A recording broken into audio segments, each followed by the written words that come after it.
fenômeno da radioatividade foi descoberto pelo físico francês Henri Becquerel em 1896. Becquerel realizou diversos estudos e verificou que sais de urânio emitiam radiação semelhante à dos raios-x, impressionando chapas fotográficas. A radioatividade está presente no dia a dia do homem, como por exemplo nos raios cósmicos e na radiação solar ultravioleta, e até mesmo em vegetais como as batatas, que contêm o potássio 40.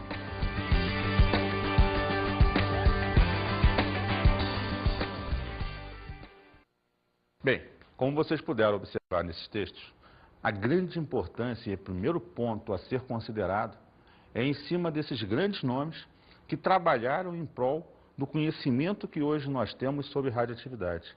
Pessoas como Becquerel, como Rutherford, como o casal Curie, que deram sua vida, e a maior parte deles morreram muito cedo, devido aos efeitos da chamada radiação, é que hoje descobrimos N coisas e usamos essa energia a nosso favor. Se tratada com seriedade, com certeza, a radioatividade vai ser um dos principais componentes do nosso uso diário, desde movimentar submarinos a produzir a energia elétrica necessária para um país, como necessariamente ajudar e contribuir para a conservação de alimentos. Hoje, são 73 países do mundo possuidores de usinas nucleares, sendo que 35% da energia elétrica produzida no mundo é através da energia nuclear. Praticamente, todos os países que exportam produtos alimentícios, frutas, legumes, se utilizam da irradiação gerada por um determinado elemento químico para matar fungos e bactérias e, com isso, aumentar a durabilidade do produto em si para ser exportado. Hoje a gente tem, então, a visão da radioatividade como uma das coisas mais importantes dentro desse processo.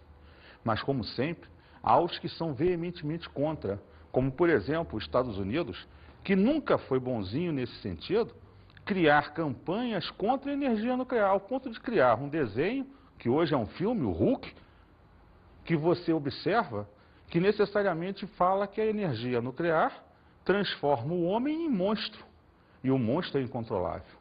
Porém, saibam que é imprescindível hoje para muitas pessoas e países o uso dessa radiação, dessa energia nuclear. Com isso, entramos hoje nessa aula fantástica que chamamos de Radioatividade 1. Vamos começar, então, discernindo melhor o tema radioatividade. Na natureza, a maior parte dos átomos são estáveis, nasceram, cresceram e vão viver eternamente, altamente estáveis, com tantos prótons, nêutrons, elétrons, uma certa massa. Porém, sem nenhuma prévia explicação, e a química nunca entrou no mérito dessa questão, alguns átomos surgiram instáveis na natureza. O que isso significa? Surgiram com um núcleo um pouco diferenciado em relação a outros átomos. E essa instabilidade nuclear faz com que esses átomos emitam de dentro dos seus núcleos prótons, nêutrons, elétrons e outras partículas que estudaremos mais à frente. A capacidade de emitir partículas e com elas grande quantidade de energia se chama radioatividade. Essa radiação ao qual passaremos a chamar a energia emitida e as partículas vai ser dada por átomos que têm núcleos instáveis. Mas antes disso, vamos discutir a questão da estabilidade e da instabilidade.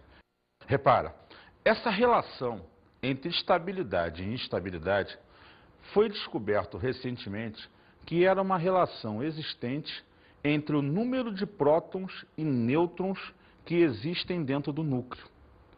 Quando um átomo vai crescendo de tamanho, o número de prótons desse átomo aumenta, ele vai gerando uma instabilidade no seu interior.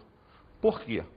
Porque existe uma relação constante entre o número de nêutrons e o número de prótons de um átomo. Observe que a relação de N sobre P está diretamente ligada à estabilidade nuclear do átomo. Se o número de nêutrons dividido pelo número de prótons for igual ou próximo de 1, esse átomo será estável. Se essa relação de número de nêutrons dividido pelo prótons for muito diferente de 1, normalmente acima, esse átomo passa a ser instável, porque aí o núcleo é a menor parcela do átomo.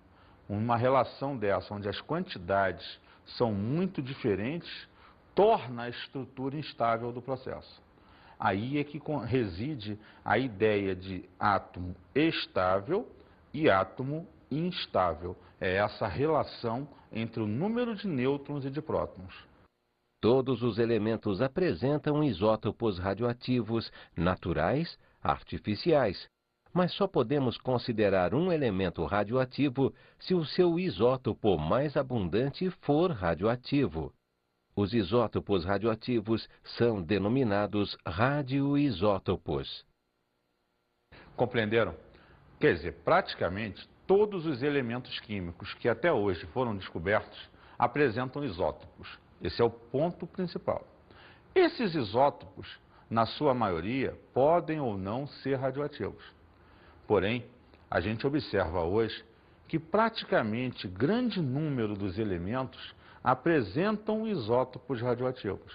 Porém, a química só considera que aquele elemento é radioativo se o seu isótopo, que aparecer na natureza em maior quantidade, for o radioativo.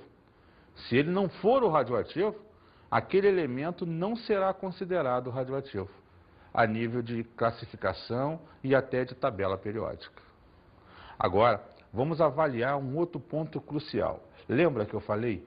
O átomo emite partículas e energia. Quem são essas partículas?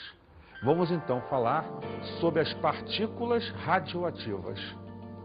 A primeira das partículas radioativas é a partícula alfa.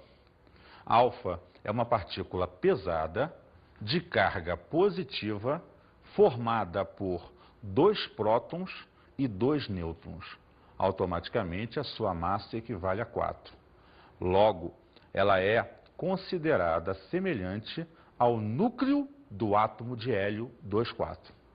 É interessante notar que das partículas radioativas, ela é a partícula mais pesada, necessariamente a partícula que tem o menor poder de penetração e o maior poder ionizante. E a sua velocidade de emissão chega a 5% da velocidade da luz. Então veja, alfa é a letra grega representadora dessa partícula. O número 2, que aparece embaixo, representa o número de prótons da partícula. O número 4, que vem sempre em cima, representa a massa dessa partícula. E repare, então, que ela se assemelha ao núcleo do átomo de hélio, que você, consultando a tabela, vai ver também que tem 2 prótons e massa 4. Vejamos agora a segunda das partículas usuais. É a partícula beta. A partícula beta é uma partícula bem mais leve, de carga negativa e que tem um poder de penetração e de ionização médio e necessariamente causa danos muito maiores aos seres vivos. Não tão letais, mas bem maiores, pela sua maior velocidade. A velocidade média de deslocamento dessa partícula chega a 90% da velocidade da luz, que, só para lembrar, equivale a 300 mil quilômetros por segundo. Imagina alguém vindo com essa velocidade na sua direção. O poder de penetração, como eu tinha dito, é maior que o da partícula alfa, que só tem 5%. Então veja, beta tem menos 1. Esse menos 1 representa a carga do elétron, já que justamente beta tem uma carga negativa. O 0 é a massa dessa partícula, por isso ela é bem mais leve, a sua massa é desprezível. Hoje, então, nós consideramos que a partícula beta se assemelha a um elétron, que tem as mesmas características gerais dessa partícula. Veja só, entramos agora na terceira emissão. Você falou partícula antes? Sim, porque as outras duas estruturas, como são materiais, você pode usar a terminologia partícula ou emissão. Agora, a gama, como não é material, ela é uma onda eletromagnética de alta energia, ela não tem carga, não tem massa, e eu normalmente tenho que chamá-la de emissão apenas. Mas só lembrando, as outras pode-se usar os dois termos em si. Foi usado o termo emissão para dar uma caracterização geral, mas você poderia, como eu usei, usar o termo partícula para as outras. A gama, então, com essas características, é extremamente leve, praticamente não tem massa, e tem uma velocidade igual à da luz. Então imagina que quando ela vem quente. Então o poder de penetração dela é extremamente alto. Ela atravessa com tranquilidade qualquer ser vivo. Isso quer dizer que os danos causados por ela são gigantescos, em sua maioria letais. Se a radiação gama é emitida e você é exposto, pode contar que você vai dessa para melhor, sem nenhuma cerimônia. Então você observa que as três partículas que a gente trabalha, emitidas da estrutura, são a alfa, a beta e a gama. Mas olha só, é importante ficar frisado que como o átomo tem emissões em função da sua estrutura, em função das propriedades do seu núcleo, ele pode emitir qualquer coisa. Então ele pode emitir um nêutron apenas. Ele pode emitir um próton. Isso não impede que aconteça. O que você tem que ter em mente é que a radioatividade é uma instabilidade nuclear que levou aquela estrutura a emitir de dentro dela essas partículas. O que você percebe é que algumas, por serem muito comuns e normalmente emitidas em todas as estruturas, elas são caracterizadas com mais ênfase. Logo, alfa, beta e gama. Lembrando que a gama está quase sempre presente com a emissão de todas as outras. O elemento às vezes emite alfa e gama, beta e gama. A gama é quase sempre presente em todas as emissões que você trabalhar. Observa, como dito, gama tem um zerinho embaixo, que representa não ter próton nem elétron, e um zero em cima, que representa não ter massa. Logo, ela é uma onda eletromagnética de alta energia e emitida sempre, lembrem, em alta velocidade. É interessante você perceber que hoje, com a evolução da ciência, dois cientistas, o Geiger e o Miller, desenvolveram um aparato muito interessante que se dá o nome de contador. É um aparato onde você tem um grande tubo em que, se você aproximar de onde tiver radiação, essa radiação penetrando nesse tubo, ela ioniza as partículas lá dentro e gera a liberação de elétrons. Elétrons passam por um circuito e acionam, já que elétrons é eletricidade, uma campainha ou um contador para avaliar que ali tem radiação. Dependendo da região, você liga isso numa sirene. Se alguma coisa radioativa for emitida de repente, uma bomba, uma coisa qualquer, aquilo vai tocar a sirene e vai se perceber que radiação se espalhou no ambiente. Se você medir com um contador, você vai medir até a quantidade de radiação em função da quantidade de elétrons liberados, aquela radiação daquele momento, daquele ambiente em que você esteja. Vejam só o esquema do contador Geiger. Esse tubo é o que capta a radiação. Se no ambiente tiver essa radiação, ao penetrar nesse tubo, ela vai circular, andar aqui por dentro. Como tem um fio isolado, esse fio não tem condução de elétrons a princípio. Quando essas partículas radioativas se ionizam aqui dentro, elas liberam elétrons que são conduzidos por um circuito e acionam o circuito contador, ou a sirene, ou o que tiver sido ligado aqui. Mediante a quantidade de elétrons que se passa, esse contador vai contar uma quantidade maior ou menor, e aí você vai estabelecer o nível de radiação. Nível 1, nível 2, nível 3, em função da quantidade de elétrons gerados no processo de ionização de captação. Esse processo, então, faz o elétron passar e ele é medido aqui em cima. Tudo tranquilo?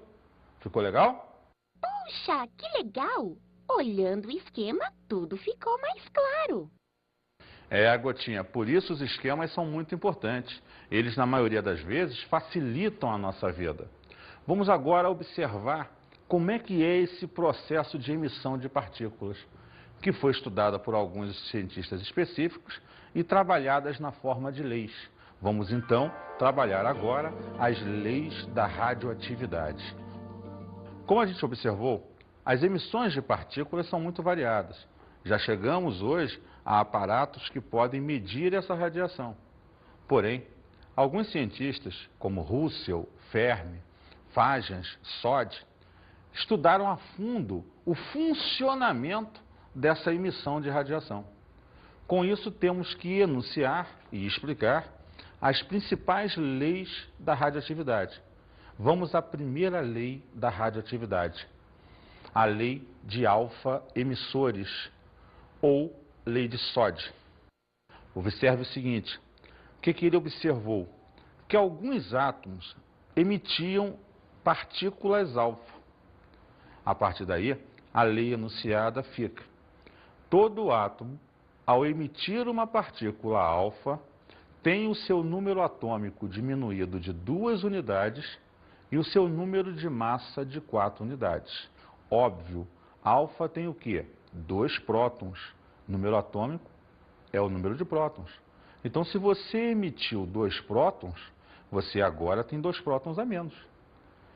E se a alfa também tem 2 nêutrons, você perdeu 4 unidades de massa, os 2 prótons e os 2 nêutrons. Então, o número atômico será sempre 2 unidades menor e a massa 4 unidades menor. Vamos ver o exemplo. Repara, um elemento X de número atômico Z e número de massa A emitiu, a setinha aqui caracteriza a emissão, uma partícula alfa, 2,4.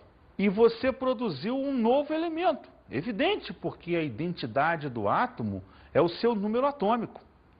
Então, o novo elemento Y tem número atômico 2 unidades menor, Z menos 2. E o número de massa, 4 unidades menor, A menos 4. Vamos ver isso na prática. Eis um exemplo. Urânio 92238. Emitiu uma partícula alfa. Formou tório 90234. Repara que o 90 é 2 unidades menor que o 92 e o 234, 4 unidades menor que o 238. Pegou? Vamos ver um outro. Bismuto 83213. Emitiu a partícula alfa. Então ele formou o tálio 81209. Novamente, de 83 para 81 você perde 2 prótons. De 213 para 209 você perdeu 4 unidades de massa. Beleza? Vamos lá. Vamos trabalhar agora a segunda lei da radioatividade. A lei dos beta-emissores, ou lei de Sod, Fajans e Russell. Enunciando a lei para você. Quando um átomo emite uma partícula beta, necessariamente o seu número atômico aumenta de 1 unidade e o seu número de massa permanece constante. Por que isso? Porque necessariamente, quando você emite uma partícula beta, lembra, beta é elétron, você está emitindo um elétron de dentro do núcleo. Quando você emite o elétron, lembrando que nêutron é necessariamente a soma de um próton com um elétron, se você emitiu o elétron, você ficou com um próton a mais. Isso quer dizer que o seu número atômico aumentou uma unidade. Mas se você perdeu o nêutron pela desintegração e ganhou um próton, perdeu uma unidade de massa, ganhou uma unidade de massa. Então a massa não se alterou. Olha lá, um elemento X de número atômico Z e número de massa A. A setinha emitiu a partícula beta. O elemento Y formado, evidentemente diferente do anterior, porque o número de prótons mudou, vai ter uma unidade a mais, Z mais 1. Porém, a massa continuou a mesma de X. Edson, então perceba, necessariamente, se a massa do novo elemento é igual à massa do elemento anterior, esses elementos são, muito bem, isóbaros. Já visto lá na nossa aula de átomo, quando a gente percebeu essa relação entre as estruturas atômicas. Um outro exemplo. Césio 55-137 emitiu uma partícula beta. Formou então o elemento de número atômico 56. Olha só, aumentou uma unidade, que é o bário, cuja massa é a mesma do anterior. Vamos ver mais um? Polônio 84-220. Ao emitir um elétron, ou partícula beta, ele se tornou o astato 85-220. Observe então que sempre que a gente trata dos beta-emissores, o elemento que dá origem e o elemento formado, não importa quantas partículas beta serão emitidas, serão sempre isóbaros. Mas você percebeu que eu falei que quando o beta era emitido, ele era um elétron, você desintegrava um nêutron. Quem trabalhou com essa ideia foi Fermi. Ele pegou e percebeu que o núcleo tinha muitas vezes nêutrons que se desintegravam. E o nêutron é formado pela fusão de um próton com um elétron. Então imagina, se o nêutron é desintegrado, ele reorganiza-se em próton, elétron. Claro, umas subpartículas como neutrino, gama, que também vão ser emitidas, mas não tem grande importância nesse momento. Mas aí se você tem um próton e um elétron formado, o elétron é a partícula beta, ele foi emitido. E dentro do núcleo sobrou um próton. Esse próton é que aumenta o número atômico em uma unidade. E o elétron emitido faz com que, então, a massa seja mantida constante. Quem verificou essa ideia foi justamente Fermi. O Sódio, o Fagans e o Russo constataram essa ideia e enunciaram a segunda lei, baseados nessa hipótese. Em cima dela que se trabalha até hoje. Ok? Vamos trabalhar agora com essa ideia lá no esquema. Olha lá, o nêutron, partícula representada por 0 embaixo, que representa não ter nenhuma carga, e 1 em cima, que representa ter massa 1. Setinha, emite um próton, uma características um positivo, 1 de massa, mais a beta. Como eu te falei, existem subpartículas, o neutrino e a gama. Mas elas são, nesse momento, menos importantes na enunciação e entendimento da lei. O importante aqui é a questão do próton, que leva o núcleo a ter uma unidade a mais, e a beta que foi emitida de dentro do núcleo. Isso é muito importante no processo, porque a gente lá em átomo caracteriza para você que o elétron está na eletrosfera. E aqui eu estou falando de elétron no núcleo. Sim, mas um elétron que foi gerado pela desintegração do nêutron, segundo Fermi. Ok? Vamos trabalhar agora a questão chamada captura de elétrons, ou captura eletrônica, ou ainda captura eletrônica K. Por quê?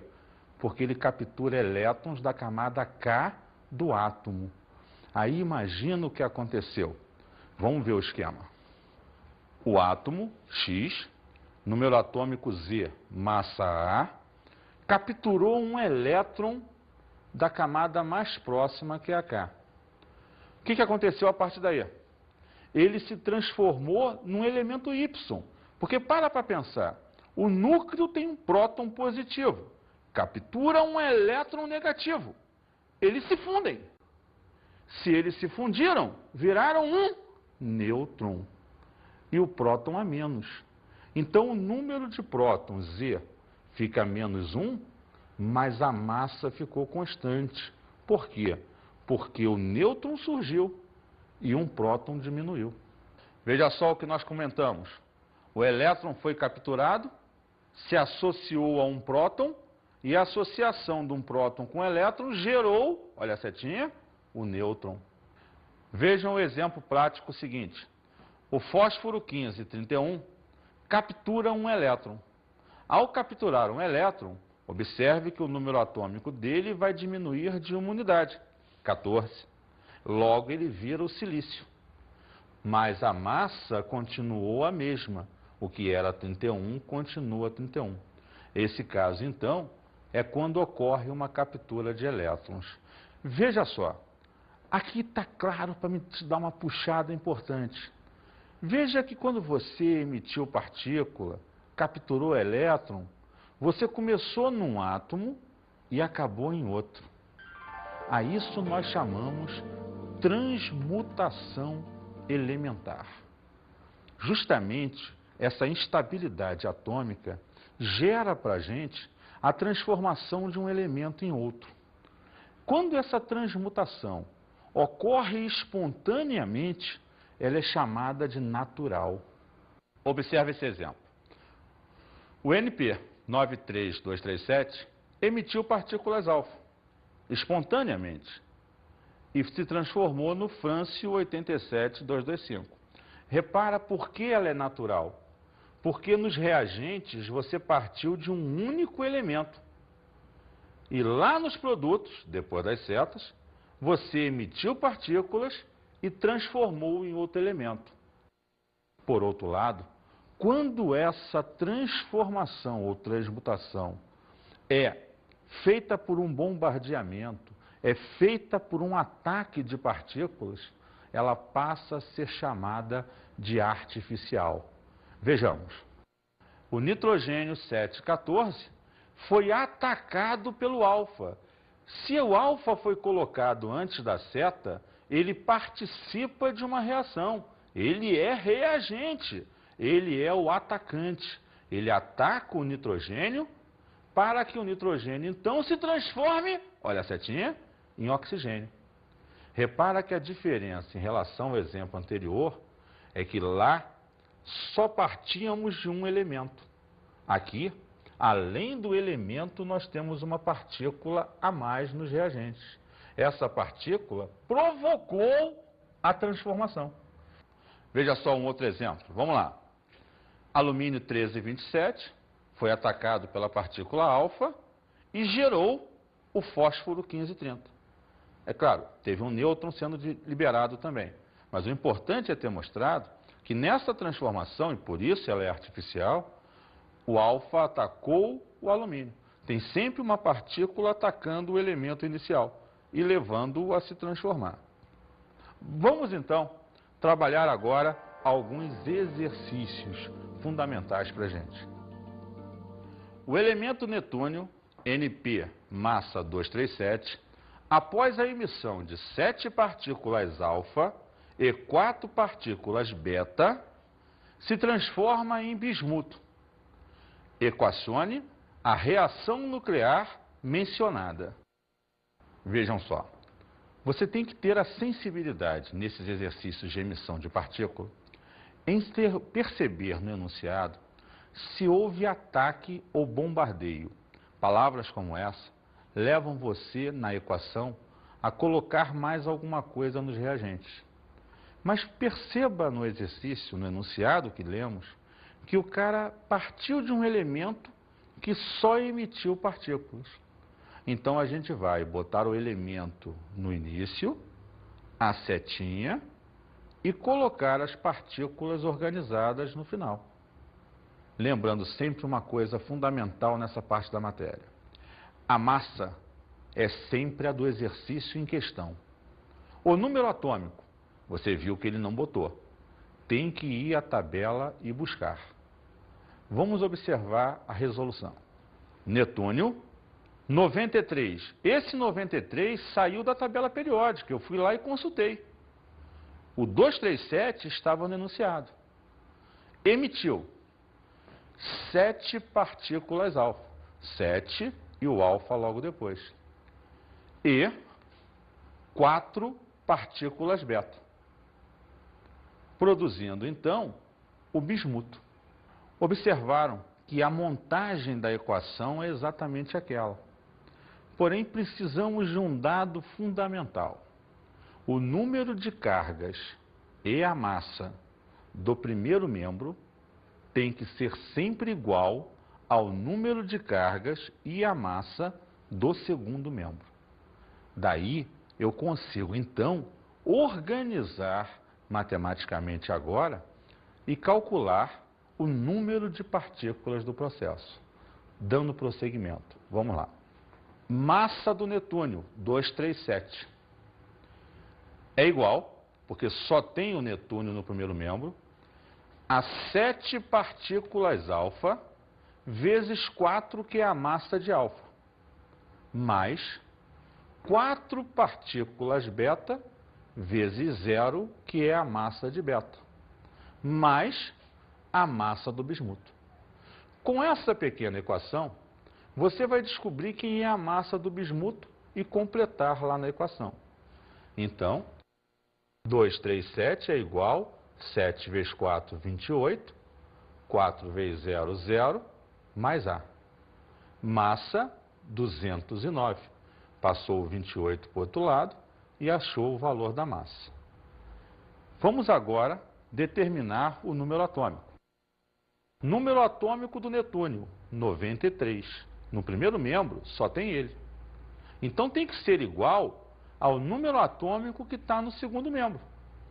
Então vamos lá. Foram 7 partículas alfa, cada uma com carga mais 2. Mais 4 partículas beta, cada uma com carga menos 1. Mais o número atômico do bismuto. Carga do primeiro membro igual à soma da carga do segundo membro. Continuando. 93 igual 7 vezes 2, 14. 4 vezes menos 1, menos 4, mais E. Prosseguindo. Número atômico, 83. E teremos, então, a troca do Z pelo número 83, a troca de A pelo 209 e concluir, então, a equação final pedida no enunciado. Vamos, então, agora às nossas dicas de estudo.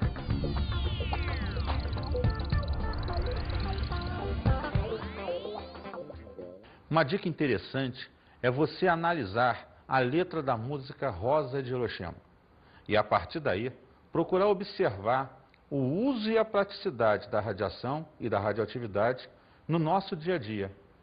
Outra coisa interessante de perceber, eu falei lá no início para você, assista o filme Hulk. Esse filme coloca claramente o uso da radiação em transformar o homem em monstro. Aquela coisa que eu falei inicialmente, de dar uma imagem destrutiva para o processo. Mas pense ao contrário, irradiar produtos e melhorar a qualidade dos mesmos. Mas vale a pena essas duas dicas para você. Um grande abraço e até o próximo encontro.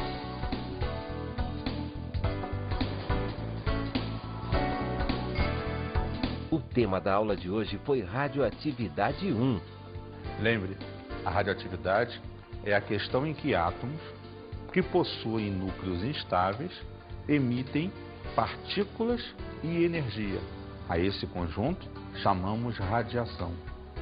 Conhecemos as leis da radioatividade. É importante ter em mente a questão da primeira e da segunda lei.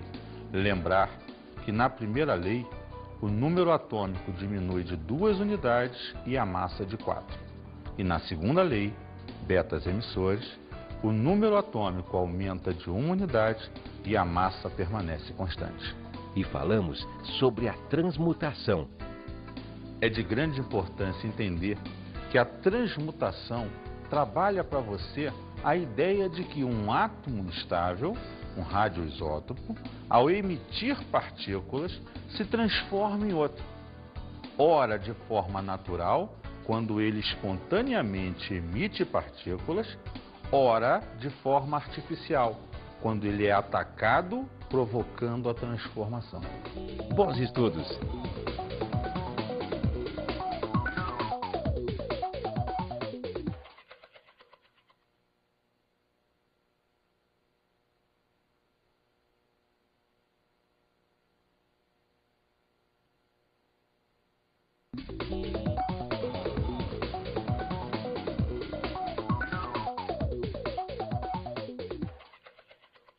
Caro colega, nesse momento da matéria é muito importante, primeiro, enfatizar com ele as aplicações positivas dessa radioatividade. Talvez discutir as negativas, mas enfatizando sempre o lado positivo, as aplicações na medicina, na agricultura e no dia a dia da gente. E o outro lado do jogo é mostrar para ele o uso das leis da radioatividade associadas às transmutações de elementos, que é a parte mais cobrada dessa matéria a nível de qualquer concurso que ele vai fazer. As provas, em geral, cobram bastante isso. Um grande abraço e até a próxima oportunidade.